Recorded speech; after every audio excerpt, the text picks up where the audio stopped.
സാമ്പാർ ഉണ്ടാക്കാം. അപ്പോൾ ഫ്രൂട്ട്സ് വെച്ചിട്ടുള്ള സാമ്പാർ ഉണ്ടാക്കാൻ ഞാൻ പപ്പക്കായ എടുത്തിട്ടുണ്ട്, അതുപോലെ ചക്കര ചുള എടുത്തിട്ടുണ്ട്, തണ്ണിമത്തങ്ങാര ഒരു കഷ്ണം എടുത്തിട്ടുണ്ട്, പേരക്കായ ഒരു കഷ്ണം എടുത്തിട്ടുണ്ട്, മാങ്ങാര ഒരു കഷ്ണം എടുത്തിട്ടുണ്ട്. സാമ്പാർ ഉണ്ടാക്കാനായിട്ട് ഞാൻ പരിപ്പ് കുക്കറിൽ ഒരു വിസിലടിച്ച് വെച്ചിട്ടുണ്ട്, വേവിച്ച് വെച്ചിട്ടുണ്ട്.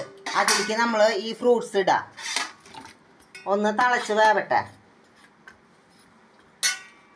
നന്നായി പഴുക്കാത്ത ഫ്രൂട്ട്സ് എടുക്കണം. പിന്നെ നമ്മളിത് വേവിക്കുമ്പോൾ അധികം വേവാനായിട്ടും പാടില്ല, നമ്മൾ ഫ്രൂട്ട്സ് വെറുതെ കഴിക്കണതല്ല, അതുപോലെ മതി.